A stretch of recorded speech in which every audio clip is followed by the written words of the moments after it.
परिषद की बैठक में फिर निकला स्कीम नंबर 6 का जिन। बिना विपक्ष के सब कुछ भाजपा के हुआ पक्ष में। महापौर और कांग्रेस पार्षदों की गैर मौजूदगी में प्रस्ताव पर लगी मोहर। परिषद की बैठक में भाजपा और स्थानीय विधायक के लगे जयकारे। वहीं निर्दलीय पार्षद नम्रता संजय सिंह बघेल ने नगर निगम अधिकारी पर लगाए भ्रष्टाचार के आरोप। आपको बता दें कि रीवा नगर निगम में आज परिषद की विशेष बैठक बुलाई गई थी, जिसमें वर्षों से विवादित रहे स्कीम नंबर 6 के मुद्दे पर विस्तार से चर्चा होनी थी। लेकिन इस दौरान ना तो महापौर की उपस्थिति रही और ना ही कांग्रेस पार्षदों की। इसके बावजूद स्कीम नंबर 6 के प्रस्ताव को परिषद से पास कर दिया गया। परिषद की बैठक के दौरान ना तो महापौर की मौजूदगी थी और ना ही कांग्रेस पार्षदों की। इस दौरान मात्र एक ही मुद्दे पर चर्चा होनी थी, वो है स्कीम नंबर 6। लेकिन इस दौरान भाजपा के पार्षदों के अलावा एक निर्दलीय पार्षद नम्रता संजय सिंह बघेल भी मौजूद रही, जिनके द्वारा खुली सभा में स्कीम नंबर 6 में घोटालों का आरोप एक नगर निगम अधिकारी के ऊपर लगाया गया है। पार्षद नम्रता सिंह ने कहा कि एचपी त्रिपाठी के तकरीबन 10 प्लाट स्कीम नंबर 6 में हैं। वह उन्हें कैसे मिल गई, जिसके बाद परिषद की बैठक निर्दलीय पार्षद के खिलाफ जमकर हंगामा होने लगा। आपको बता दें कि विगत दिनों महापौर अजय मिश्रा बाबा के द्वारा की गई प्रेस वार्ता के दौरान कहा गया था कि स्कीम नंबर 6 में उन्हीं लोगों को लाभ मिलना चाहिए जिनके वहां घर बन चुके हैं। लेकिन इस प्रस्ताव पर ध्यान न देते हुए आज परिषद की बैठक में सभी को लाभ दिया गया, जिसमें कथित नगर निगम के अधिकारी भी शामिल हैं। दरअसल नगर निगम में सबसे विवादित मामला स्कीम नंबर 6 का ही है, जिसमें तकरीबन आयुक्त नगर निगम सभाजीत यादव को भाजपा महिला मोर्चा के द्वारा उनके कार्यालय में घुसकर चूड़ियां पहनाई गई थी।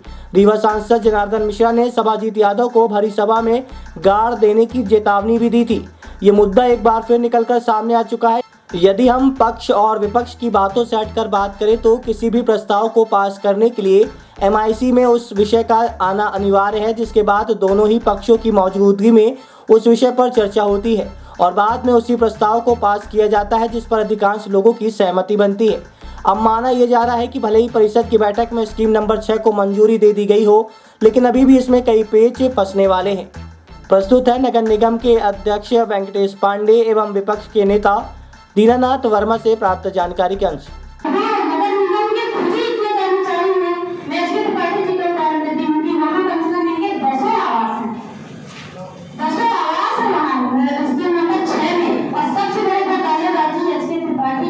माननीय महापौर जी इसको लिंगाराम करना चाहते हैं, तरीके से यहाँ के जो निवासी हैं इनको इसका लाभ न मिलने पाए। इसीलिए मैंने उस दिन पत्रकार वार्ता करके आप लोगों के संज्ञान में ये बात लाई थी कि सदन छोड़ के भाग जाना, सदन में ना आना, ये उनकी मानसिकता को आप लोगों के सामने दर्शाता है कि वो किसी भी मुद्दे पे शहर के जनता के साथ नहीं है।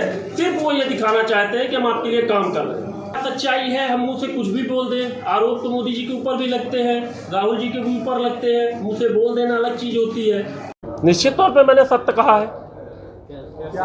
इसके पहले भी आपको याद होगा कि हमारे तत्कालिक कमिश्नर ने वहाँ पे जेसीबी ले जाके खड़ा किया था और आप लोगों के संज्ञान में ये बातें आई थी कि किस तरीके से उनको मानसिक रूप से और आर्थिक रूप से प्रताड़ित किया गया था और किस तरीके से हम लोगों ने, भारतीय जनता पार्टी ने, माननीय उस समय के वर्तमान विधायक ने वहाँ जाकर रात दिन एक करके, हमारे सांसद जी ने, और लोगों को आश्वासन दिया था कि जब तक ये मुक्त ना हो जाएगी तब तक हम चैन की नींद नहीं सोएंगे। क्या आरोप लगा दिया, प्रमाण सहित प्रस्तुत करती तो हम लोग भी संज्ञान में लेते उस चीज़ को माननीय अध्यक्ष के सामने। आपने भरसक प्रयास करते हुए स्कीम नंबर 6 को यहाँ से पास करवा लिया।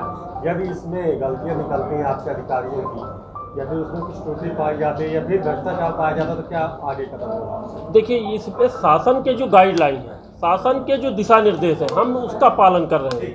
अब उसमें क्या त्रुटियां रह गई हैं, उसके लिए भी अगर कोई ऐसी बात आती है तो परिषद की विशेष बैठक बुलाई गई थी स्कीम नंबर 6 के लिए, क्या निर्णय लिए गए?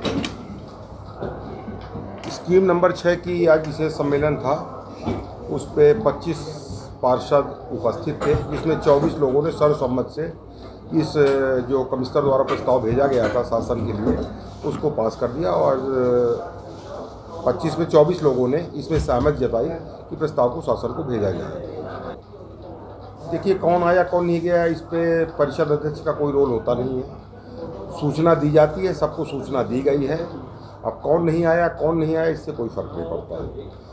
परिषद में चाहे विशेष सम्मेलन हो चाहे परिषद की सामान्य बैठक हो, 15 सदस्य अगर आएंगे, कोरम पूरा होगा तो परिषद की बैठक होगी। अगर उससे कम सदस्य रहते हैं, कोरम का अगर अभाव है तो फिर बैठक करने का मुझे अधिकार नहीं है। अगर कोरम है तो परिषद की बैठक होगी। है? ये तो अपनी अपनी मंशा है, वो क्या सोचती हैं। पर जब शासन ने खुद ही निर्णय लिया, शासन तो केवल एक फॉर्मेलिटी होती है नियम के तहत कि एमआईसी और परिषद से पास होकर के कोई भी चीज़ शासन को भेज दी जाए। एमआईसी ने उसको नहीं भेजा। 15 विशेष सम्मेलन के लिए 18 सदस्यों ने मुझे पत्र लिखा था। मैंने विशेष सम्मेलन के लिए कमिश्नर को भेजा। कमिश्नर ने उस पर देखा। जब ये 15 दिन से ऊपर का समय हो गया तो कमिश्नर का अधिकार है, कमिश्नर ने विशेष सम्मेलन के लिए खुद डेट निश्चित कर दी। यह डेट भी आज की कमिश्नर द्वारा निर्धारित की गई ये है। प्रस्ताव पास हो जाने के बाद लोगों को क्या फायदा होगा इससे? स्कीम नंबर 6 क्या है? योजना क्रमांक 6 में जितने भी लोगों के भूमि स्वामी थे उनकी सबकी भूमियाँ मुक्त हो जाएंगी। रजिस्ट्री, वो अपनी ज़मीन में लोन ले सकेंगे। उनको गिरवी करने का, लोन लेने का, हर तरह का उनको पूरा अधिकार जो हर भूमि स्वामी को होता है वो प्राप्त हो जाएगा। योजना क्रमांक 6 में भी निर्दलीय पार्षद ने कुछ अधिकारियों पर भी आरोप लगाए हैं। कौन किसके ऊपर आरोप लगाता है इस पर अपन कुछ नहीं कह सकते हैं। पर कोई तथ्य सहित तो ऐसा कोई आरोप लगाया नहीं। आरोप तो कोई किसी के ऊपर लगाता रहे, पर आरोप तो वो माना जाएगा जो किसी प्रमाण के सहित हो। उन्होंने ऐसा कोई प्रमाणित आरोप नहीं दिया।